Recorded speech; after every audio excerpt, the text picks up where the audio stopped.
comme souvent, le QI c'est n'importe quoi. Partout où j'ai écrit le mot QI, il y a toujours quelqu'un qui arrive et qui fait un commentaire, mais enfin vous savez pas, le QI c'est n'importe quoi, comment vous pouvez en parler? Là j'ai mis en exemple d'ailleurs le cas de Nassim Taleb, qui est un économiste fameux, et qui est un très grand économiste, très féru de statistiques, et qui tout d'un coup s'est pris de passion pour la question du QI, et a décrété que le QI c'était vraiment n'importe quoi, avec des arguments qui valent ce qu'ils valent, et qui valent pas grand-chose à mon avis. Bon, c'est un peu le problème des gens qui s'expriment dans un domaine qui n'est pas leur domaine d'expertise.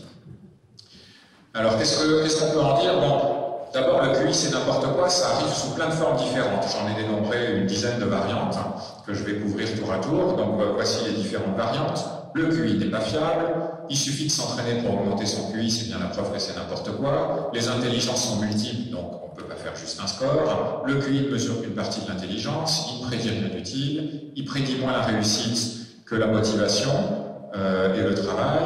Et puis, bon, on sait très bien que le quotient émotionnel, c'est bien mieux. Alors, qu'est-ce qu'on va pouvoir répondre à tout ça? Le QI n'est pas fiable. Qu'est-ce que c'est la fiabilité? La fiabilité d'une mesure, c'est son caractère reproductible. Si je teste votre QI aujourd'hui et que je le reteste la semaine prochaine, est-ce que j'obtiendrai le même score ou un score très voisin? Parce qu'évidemment, il y a toujours un peu d'erreur de mesure, il y en a là aussi. Est-ce que j'aurai un score voisin? Et si je vous reteste dans un an, est-ce que j'aurai encore un score voisin?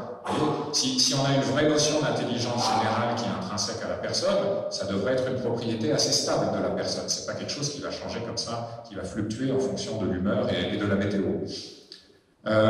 Il se trouve que le QI, c'est quand même assez stable. Alors c'est assez stable à partir d'un certain âge dans le développement. Si vous regardez la courbe en noir ici, ça vous montre la corrélation entre le QI mesuré ou estimé chez des enfants très jeunes, vous voyez, ça commence à 5 mois, 20 mois, 4 ans, 6 ans, et le score de QI qu'il aura bien plus tard à l'âge de 26 ans. Donc vous voyez, si vous commencez à essayer d'estimer et de projeter le QI d'un enfant à l'âge de 5 mois, la corrélation avec le score qu'il a à 26 ans, c'est 0. Okay, donc n'essayez pas de faire des projections sur les enfants de 5 mois, ça ne marche pas. Si vous essayez à partir de 20 mois, on peut déjà voir si l'enfant il marche, si l'enfant il parle, s'il comprend ce qu'on dit, etc. On a un peu plus d'indices. Si vous estimez un QI à partir de ça, la corrélation avec le QI qu'il aura à l'âge adulte est de 0,25. C'est faible, mais c'est déjà pas rien. Et puis vous voyez, ça augmente à 4 ans, et puis à partir de 6 ans, 8 ans, on commence à atteindre un plafond. Et donc, dès 6 ans, en fait, vous pouvez avoir une corrélation avec le score de QI qu'il aura à l'âge adulte de 0,6. Ce qui est loin d'être négligeable. Donc vous voyez, ça veut dire déjà à 20 ans d'intervalle, on arrive à faire une prédiction qui est loin d'être triviale.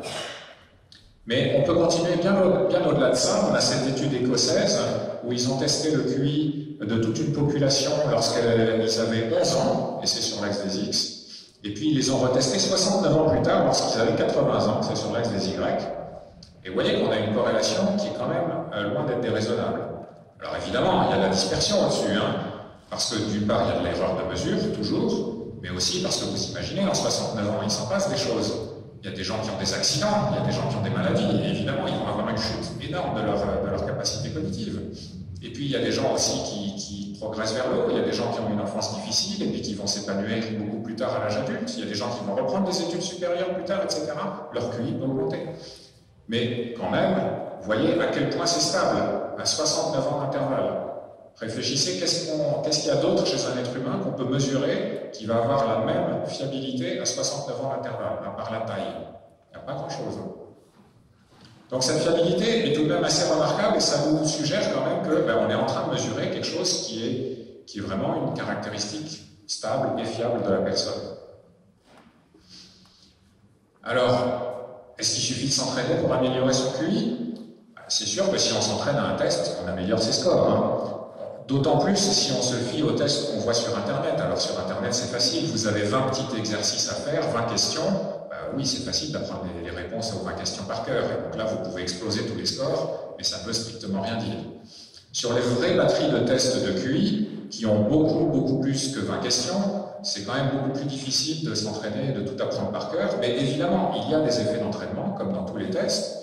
Ça se quantifie, et donc là, vous voyez, j'ai une méta-analyse de plus de 100 études qui ont examiné ça, et on a un effet de test moyen, un effet d'entraînement moyen de 0,26 écart-type. Autrement dit, en moyenne, si on s'entraîne à passer la batterie de test, on peut améliorer au deuxième coup son score de QI total d'environ 4 points. Ce qui est bien, ce qui n'est pas non plus délirant, c'est-à-dire on voit que c'est pas par l'entraînement qu'on va tout d'un coup passer d'un QI moyen à un QI de surdoué. D'accord? Mais évidemment, on peut augmenter un peu son score. Maintenant, qu'est-ce que ça veut dire? Ça ne veut rien dire du tout. Évidemment, c'est d'un intérêt totalement limité. Ça fait juste gonfler artificiellement un score. Et évidemment, ça ne généralise pas à la vie de tous les jours. Hein? Ça ne vous rend pas plus intelligent d'avoir augmenté votre score de QI en vous entraînant. Vous êtes strictement pareil qu'avant, simplement, vous avez juste un peu gonflé votre score. Finalement, ce que vous avez fait, c'est que vous avez utilisé un instrument de mesure en dehors de ses conditions d'application et de validité. Hein? Comme tout instrument de mesure, il y a certaines conditions d'application, et donc ne pas s'entraîner au test, ben, ça fait partie des conditions d'application. Donc, bon, ben là, oui, c'est un peu trivial. Alors, la théorie des intelligences multiples, on entend beaucoup parler. Howard Gardner, prof de psychologie à Harvard, l'a inventé il y a quelques décennies. Il a inventé l'intelligence kinesthésique, l'intelligence interpersonnelle, verbale, logico-mathématique, naturaliste, intrapersonnelle, visio-spatiale, musicale, et en veux-tu, et en voilà. D'une certaine manière, ce qu'il a fait, c'est prendre des capacités cognitives, dont on savait déjà qu'elles existaient, et plutôt que de les appeler capacités cognitives, il les a renommées intelligence. C'est sûr, ça fait plus chic de les appeler intelligence, mais est-ce qu'on a beaucoup avancé? Alors évidemment, en les nommant intelligence, il faisait l'hypothèse qu'elles n'étaient pas corrélées entre elles, ou qu'elles ne correspondaient pas au facteur G qui était déjà connu par ailleurs. Ce qui était une hypothèse possible à la limite. Le problème, c'est que, voilà, une fois qu'on a formulé des hypothèses en science, on collecte les données pour les tester. Mais lui, il n'a jamais fait ça. Il ne s'est pas amusé à tester sa théorie, il a juste lancé comme ça, et non seulement il n'a pas testé lui-même, mais il n'a fourni aucun moyen de mesurer ces nouvelles intelligences dont il parlait, et donc finalement ça devient une théorie qui n'est pas réfutable, hein, au sens de Popper.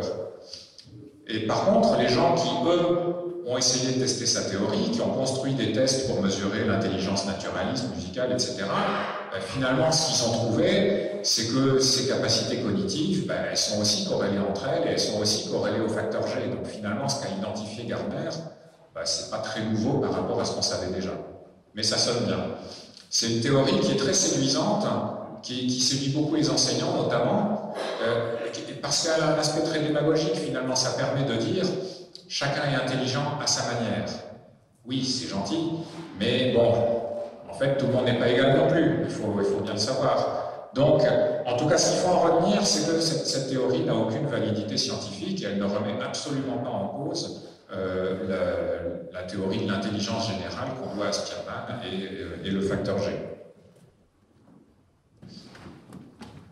Alors, on entend aussi, et c'est un peu une variante de la théorie des intelligences multiples, que les tests de QI ne mesurent qu'une partie de l'intelligence. Et c'est pas faux. Et c'est pas faux. Ce que mesurent bien les tests de QI, c'est le vocabulaire, les habiletés verbales, la mémoire de travail, le raisonnement verbal, et également la vitesse de traitement, les capacités visuospatiales, le raisonnement abstrait, l'attention et la concentration. Bon, ça fait déjà beaucoup de choses.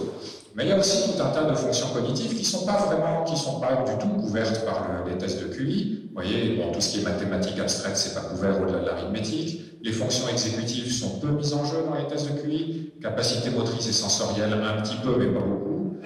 Tout ce qui est de l'ordre de la cognition sociale, de l'empathie, de la régulation émotionnelle, c'est totalement absent. Bon, la créativité, l'humour, ça en est absent aussi, tout ce qui est artistique, la motivation, le sens moral, voilà. Tout ça, il faut l'admettre, c'est absent des batteries de tests de QI. Donc, on peut considérer ça comme une lacune, et c'est vrai que ça serait souhaitable d'avoir plus de recherches pour les combler. Cela dit, pour les capacités qui sont dans cette liste, qui sont déjà mesurables et qu'on sait mesurer et qui ont déjà été étudiées dans différentes recherches en relation avec le QI, en fait, elles sont toujours corrélées entre elles et corrélées au facteur G. Donc, c'est pas comme si on allait forcément, c'est pas comme s'il manquait quelque chose de colossal. Il manque quelque chose dans les batteries de tests de QI, et je pense notamment dans le domaine de ce qui est social, émotionnel, etc. Mais il y aura toujours des corrélations avec le facteur G.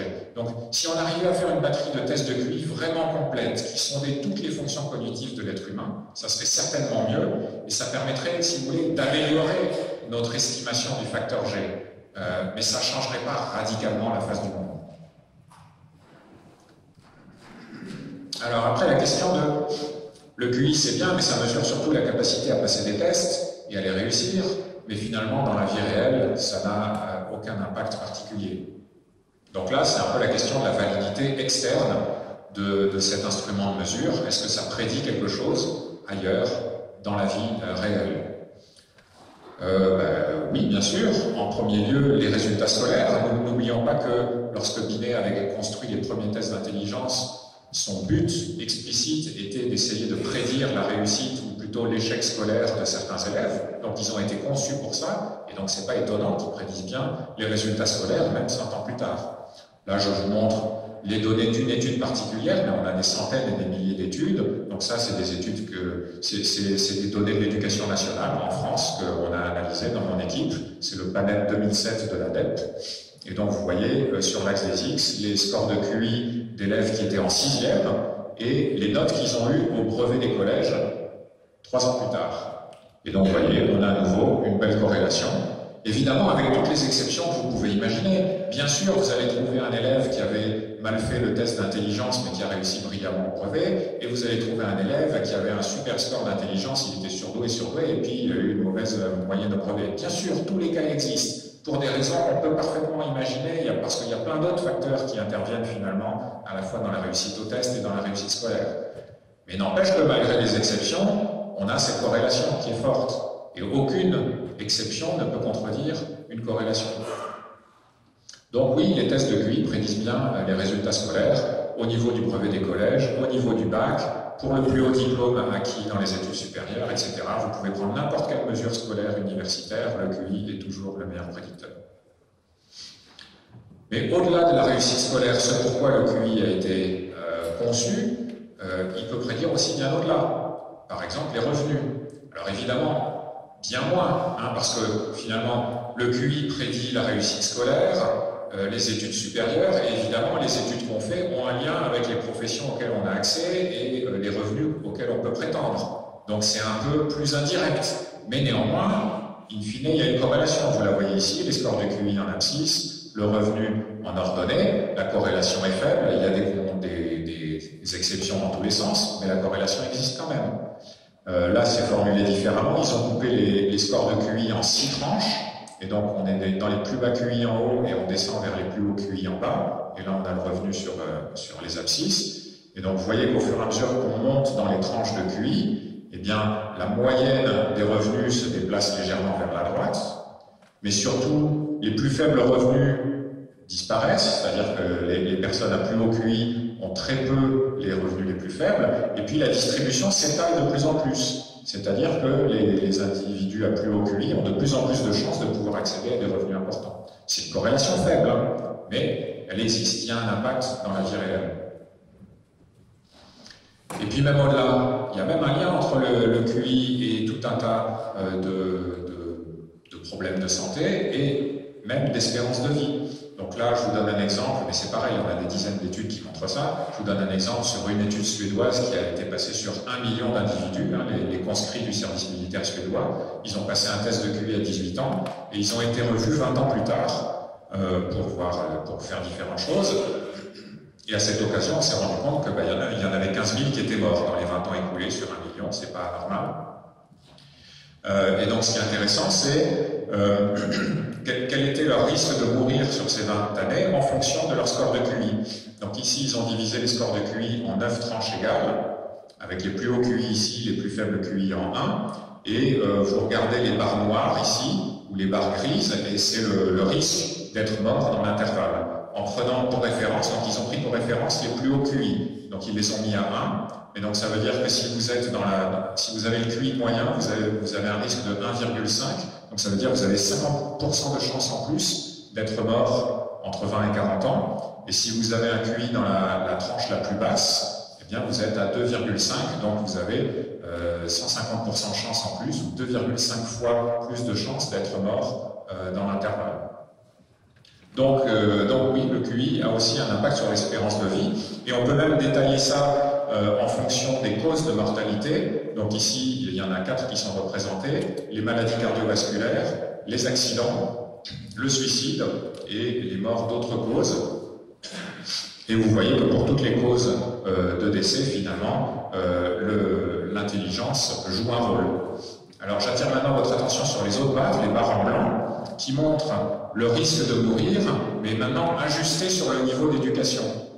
Et vous voyez que maintenant c'est quasiment plat, pas tout à fait plat, mais quasiment plat à 1. Et donc ça, ce que ça montre, c'est qu'effectivement cet effet du QI sur le risque de mourir, eh bien c'est un effet qui est médié par le niveau d'éducation. Une fois qu'on a ajusté sur le niveau d'éducation, il n'y a plus rien. Donc ça veut dire que c'est essentiellement que le mécanisme, c'est essentiellement que les personnes à haut QI acquièrent un niveau d'éducation supérieure et que c'est ce niveau d'éducation supérieure qui leur permet d'éviter un certain nombre de causes de mortalité, d'adopter un style de vie moins dangereux, de prendre plus soin de leur santé, d'avoir aussi peut-être plus de moyens de prendre soin de leur santé, etc., etc., d'avoir une vie meilleure qui les pousse moins au suicide, et ainsi de suite. Donc oui, vous voyez, le QI quand même a des prolongements vastes. Alors ça, c'est aussi quelque chose que j'entends souvent. Oui, bon, ok, le QI prédit la réussite scolaire, professionnelle, il prédit plein de choses, mais quand même, on sait bien que ce qui compte, la réussite en entreprise et tout, c'est pas tant l'intelligence, c'est la motivation, ou même dans les études. Alors est-ce que c'est vrai? Eh bien ça aussi, ça a été étudié. Hein. Toutes les questions qu'on se pose, ça a été étudié à partir du moment où c'est correctement formulé.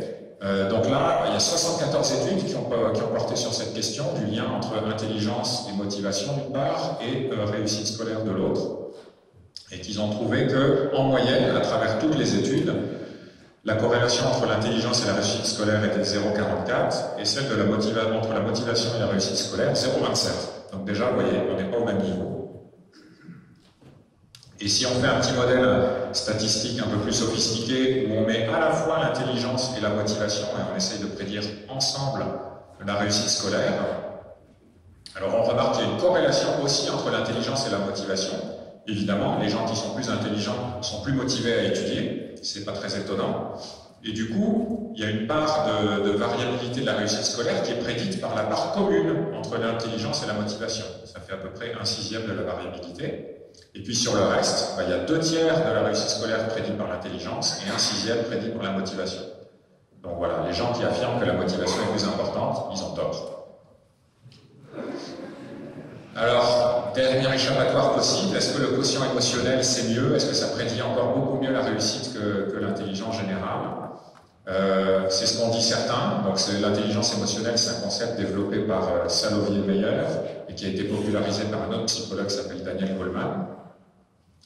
Et bon, il y a plusieurs problèmes avec cette idée, ce concept, cette mesure et tout ce champ de recherche. En premier lieu, que c'est quelque chose, c'est une mesure de qualité douteuse. C'est essentiellement basé sur des questionnaires. Vous voyez, dans les tests d'intelligence, on vous fait passer des tests, on voit si vous êtes capable de résoudre un problème. Là, on vous fait passer un questionnaire, on vous demande est-ce que vous, dans telle circonstance, vous faites plutôt comme ci ou comme ça. Et les gens répondent ce qu'ils veulent répondre.